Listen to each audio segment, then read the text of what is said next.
This is Shyam Maurya. I am going to start an editorial from the Hindu और आज है 1 मार्च और 1 मार्च के साथ साथ आज शिवरात्रि भी है। ठीक है, तो आज देखते हैं भाई एडिटोरियल में क्या क्या है। बहुत ही इंपॉर्टेंट एडिटोरियल है, तो मैं यहाँ पे लिख देता हूँ 1 मार्च। ओके, 20 एंड 22 क्लियर हो गया। अब सबसे पहले अगर मैं देखूँ यहाँ पे कि ये फ्रेज रखी है, एक्चुअली में क्या है, काउंटिंग द कॉस्ट। क्या है काउंटिंग द कॉस्ट? इसका मतलब क्या होता है? इसका मतलब अगर मैं बता दूं लिख करके तो बहुत ही इंपॉर्टेंट है। अगर आप प्रिपेयर कर लोगे तो बहुत काम आने वाली है, किसी भी एग्जाम में पूछी जा सकती है। तो इसका मतलब होता है टू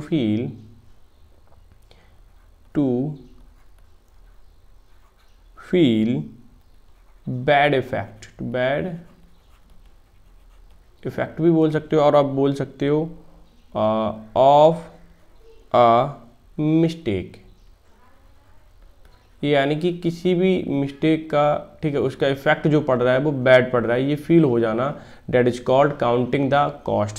कॉस्ट का मतलब जानते हो, यानी कंसिक्वेंसेज होते हैं। काउंटिंग मतलब गिनना, तो गिनने का कंसिक्वेंसेज जो मिल रहे हैं आप गिनते रहो, मतलब परेशानी होने लगेगी।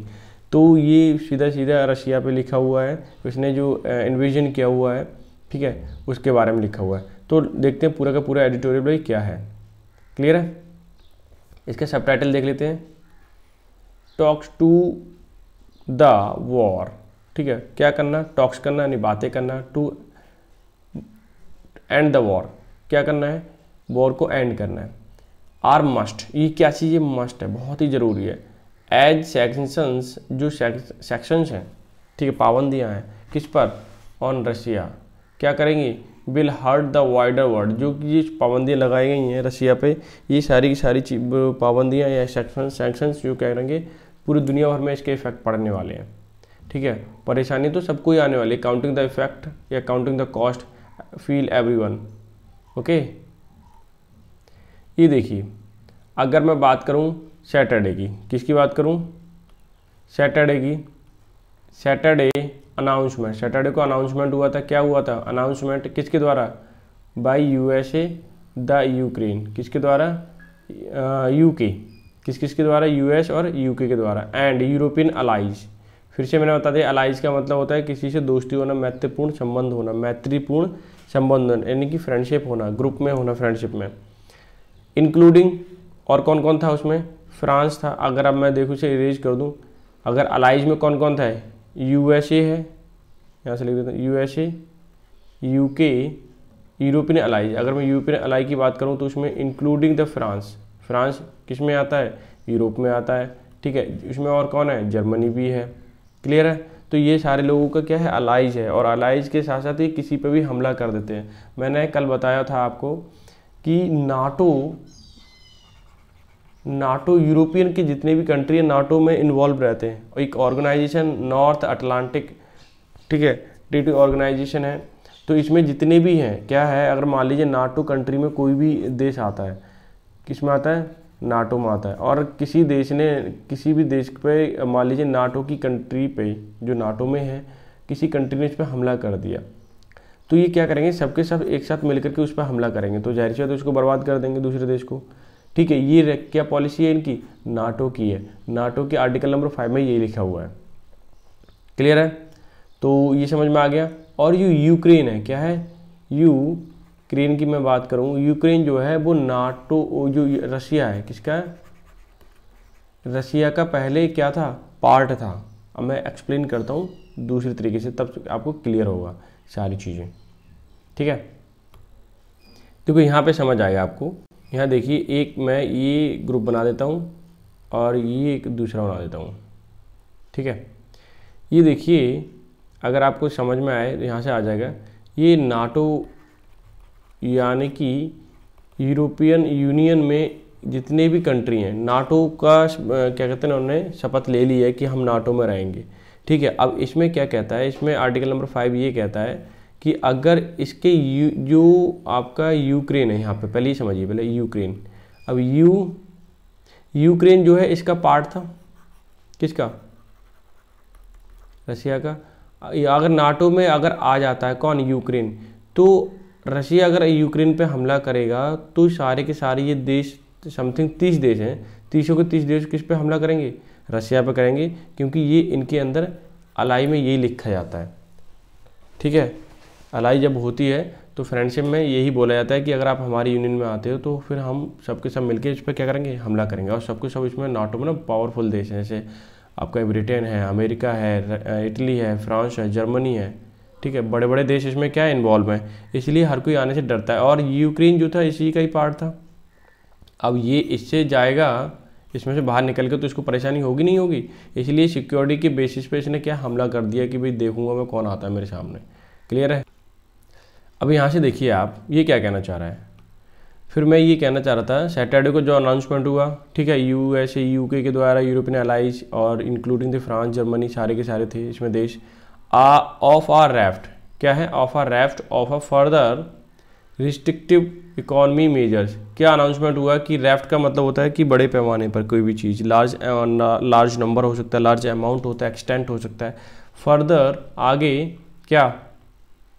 रिस्ट्रिक्टिव इकोनॉमिक मेजर्स की जो रशिया पे इकोनॉमिक पे क्या लगाए? रिस्ट्रिक्शंस लगाए गए हैं, उनको बढ़ाना है, एक्सटेंड करना है। किसके लिए?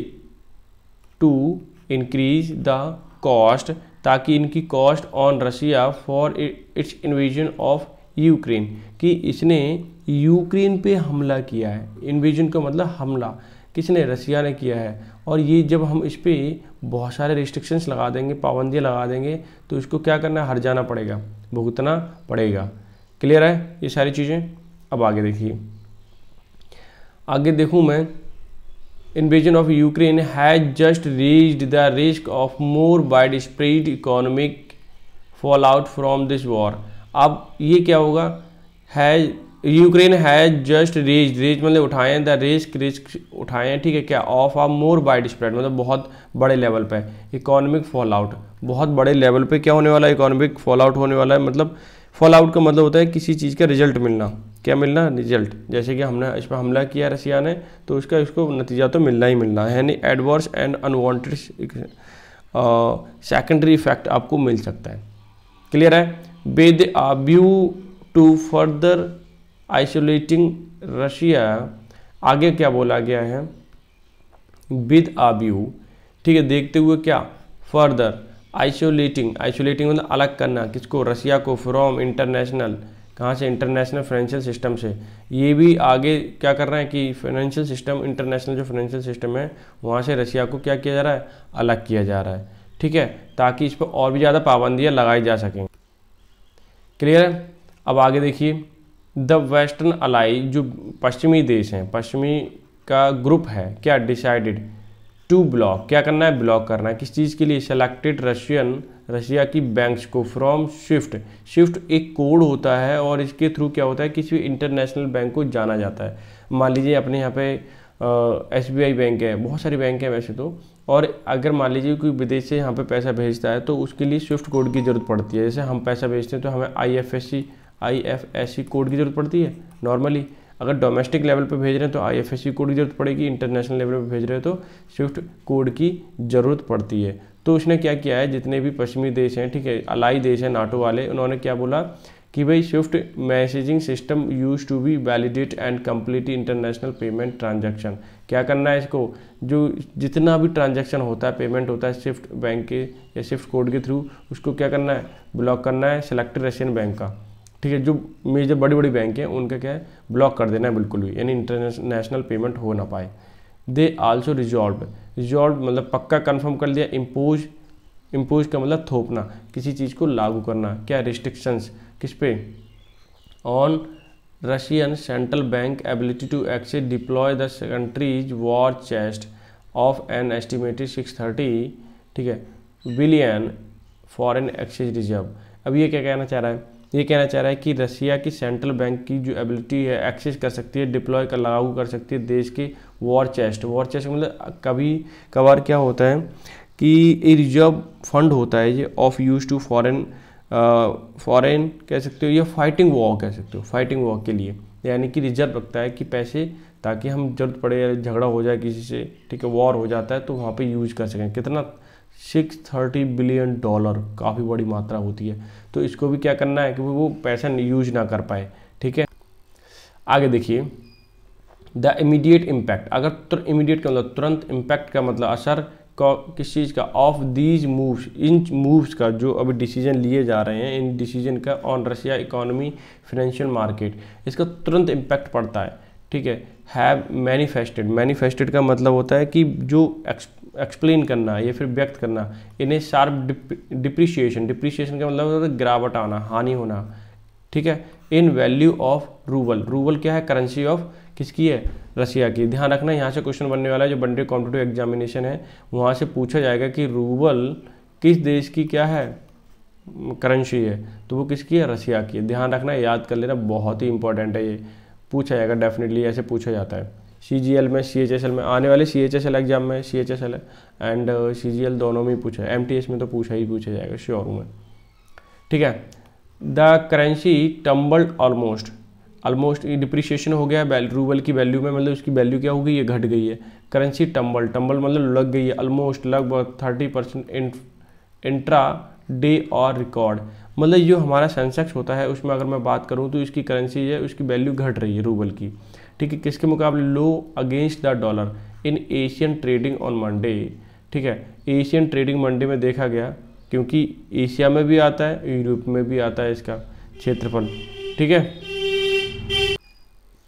क्लियर हो गया, यानी 30% एरिया, 70% एशिया में आता है और 30% उसमें आता है, यूरोप में, ठीक है। किसका, ये रशिया का। तो इसलिए ये सारी प्रॉब्लम क्रिएट हो रही हैं इसमें। अब देखिए, करेंसी टम्बल्ड ऑलमोस्ट 30% इंफ्राडे, 30% गिर गई, ठीक है, डॉलर के मुकाबले। एशियन ट्रेडिंग और मंडे की बात हो रही है, हैज वीकेंड अबाउट 26% सो फार 2022, और ये लगभग क्या हो चुका है, वीकेंड हो चुका है, कमज़ोर हो चुका है 26% सो फार का मतलब अब तक, कब, 2022 में। क्लियर है। अब मैं देखता हूँ आगे। अब ये देखिए, दे आल्सो फोर्स्ड, उन्होंने क्या फोर्स्ड किया है, country central bank to more than double its benchmark interest rate to 20%। इन्होंने बोला है कि जो बेंचमार्क, यानी कि बेंचमार्क का मतलब होता है कोई एक मार्क लगा देना और उसके अनुसार ही सारी चीज़ मेजर करना, नापना, तोलना। तो इंटरेस्ट रेट को बोला गया, इंटरेस्ट रेट कितना कर दिया गया, अभी बैंकों से लेते हो तो कितना, 20%, बहुत होता है ये, ठीक है, 20%, the highest in almost 2 decade, यानी कि 20 सालों में, 2 डिकेड में ऐसे पहली बार हुआ है कि इतना हाई लेवल पे इंटरेस्ट रेट चला। आगे देखिए, एंड इम्पोज, बहुत सारी चीज़ें इम्पोज की गई, लागू की गई, किस चीज़ की, कंट्रोल करने के लिए, ऑन कैपिटल फ्लो, जो मुद्रा है यानी कि पैसा है, उसको फ्लो को रोकने के लिए, आवागमन के रोकने के लिए, ठीक है, पैसे इधर से उधर ना जाए, उस चीज़ के लिए बहुत सारे सैंक्शंस लगाए गए हैं या पाबंदियाँ लगाई गई हैं। क्लियर है। आगे देखिए, Russia's largest lender Sberbank, जो सबसे बड़ी बैंक है उधार देने वाली, found its European arm facing, कि वहाँ के यूरोपियन आर्म है, ठीक है, यूरोपियन जो देश हैं, facing run on it's deposit, कि वो अब डिपॉजिट ही नहीं कर रहे हैं उसमें पैसा, क्या नहीं कर रहे हैं, पैसा डाल ही नहीं रहे हैं। Which the European central bank want could lead the units failure, और यहाँ पे यूरोपियन सेंट्रल बैंक हैं, वो उन्होंने चेतावनी जता दी है किस चीज़ की, लीड टू यूनिट फेलियर, कि अब वो यूनिट में नहीं आएंगी अदर बैंक की, ठीक है। आगे देखिए, अब इसमें क्या बोला है कि with Russian betting in, Russians जो लोग हैं वहाँ के लोग, बेटिंग इन क्यू, ठीक है, लॉन्ग क्यू में, बड़ी बड़ी लंबी लंबी कतार में, जैसे हमारे यहाँ पे मोनेटाइजेशन हुआ था, डिमोनेटाइजेशन, तो उसमें हमें पैसे निकालने के लिए कितनी लंबी लाइन लगानी पड़ रही थी, वैसे ही वहाँ का हाल हो गया है कि लंबी लंबी लाइन में आउटसाइड कर रहे हैं किसके, ATM के, on fears of likely cash shortage, ऐसा लग रहा है कि पैसा जो है ख़त्म होने वाला है, शॉर्टेज पड़ने वाली है। कंट्रीज सिटीजन, जो कंट्री के citizen face the real prospect का मतलब होता है कि prediction of a course of a disease, मतलब किसी चीज़ की भविष्यवाणी होना, आगे ऐसा होने वाला है, क्या होने वाला है कि सिटीजन जो है फेस कर रहे हैं रियल प्रोस्पेक्ट, क्या, रनवे इन्फ्लेशन, कि भाई अभी तो चल ही रहा है इन्फ्लेशन, और भी ज़्यादा इन्फ्लेशन बढ़ने वाला है। But economic cost of Vladimir Putin's unilateral का मतलब होता है एक तरफा, ठीक है, decision to embark on, embark का मतलब होता है शुरू करना, क्या होता है, एम्बार्क का मतलब शुरू करना, क्या, what he called a special military operation to describe Russian all out, ठीक है, स्पेशल मिलिट्री ऑपरेशन के लिए शुरू किया। टू डिस्क्राइब करने के लिए रशियन ऑल आउट का मतलब पूरी ताकत से क्या इन्वेजन, ठीक है, ऑफ इट्स वेस्टर्न नेबर, ठीक है, नेबर लास्ट वीक। तो लास्ट वीक की अगर मैं बात करूं तो इसने रशिया ने क्या किया था कि पूरी ताकत से, ठीक है, पूरी ताकत से हमला करने की जो वेस्टर्न कंट्री है उस पर प्लान कर लिया था उसने अच्छे से, ठीक है। अब आगे देखिए, आगे अगर मैं बात करूं, अब ये देखिए, last week are already being felt world wide, ठीक है, ये वर्ल्ड वाइड पूरी दुनिया में, ठीक है, फैल गया है कि लास्ट वीक उन्होंने क्या प्लान किया था और क्या कर दिया, इन्वेजन ऑफ यूक्रेन, ठीक है।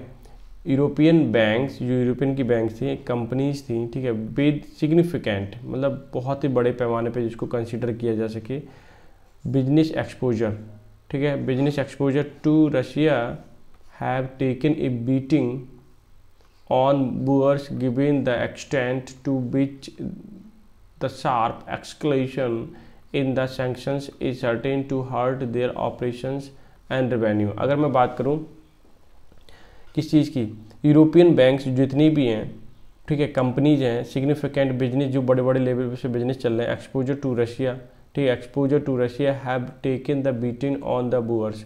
बोर्स का मतलब तो सर्राफा मार्केट जो है, ठीक है, गिवन द एक्सटेंट, ठीक है, बढ़ाने के लिए बोल दिया है क्या, विच द शार्प एक्सकलेशन, मतलब एस्केलेशन मतलब किसी चीज़ की कंडीशन ख़राब होना बहुत स्पीड से, शार्प मतलब बहुत स्पीड से, सैंक्शंस लग गए हैं, ठीक है, इस certain hurt economic certain hurt their operations and revenue, कि जो भी काम चल रहा है जितने रेवेन्यू से रिलेटेड चीज़ें हैं वो सब की सब क्या होनी है, एस्केलेट होने वाली, ख़राब होने वाली बहुत ही बुरी तरीके से। And though the western allies, जो पश्चिमी देश हैं उनके जो ग्रुप हैं, अलाइज हैं, क्या केयरफुली अवॉइड कर रहे हैं mention so far on closing the tap on Russian massive export of oil gas and contribution. यहाँ से देखिए कि and though the western allies have carefully avoided, carefully क्या करते हैं वो अवॉइड करते हैं। देखिए कि though the western allies have carefully avoided any mention so far on closing the tap on Russian massive export oil gas that contribute substantially, बड़े पैमाने पर टू कंट्रीज करंट अकाउंट, ठीक है। देखिए करंट अकाउंट सरप्लस, अब ये क्या कहना चाह रहा है, ये कहना चाह रहा है कि जितने भी वेस्टर्न कंट्री उन्होंने अवॉइड कर दिया है जिक्र करने का अब तक क्या, कि क्लोजिंग टैप की रशिया जो है सबसे बड़ी एक्सपोर्ट ऑयल गैस का है, ठीक है, एक्सपोर्ट करता है, contribute substantially countries current account, और उसके करंट अकाउंट में बहुत सारा पैसा आता है इसलिए क्योंकि बहुत सारी गैस और ऑयल को प्रोड्यूस करता है यूरोपियन कंट्रीज़ के लिए। मैं अगर बात करी जाए तो इस बारे में उन्होंने जिक्र ही नहीं किया,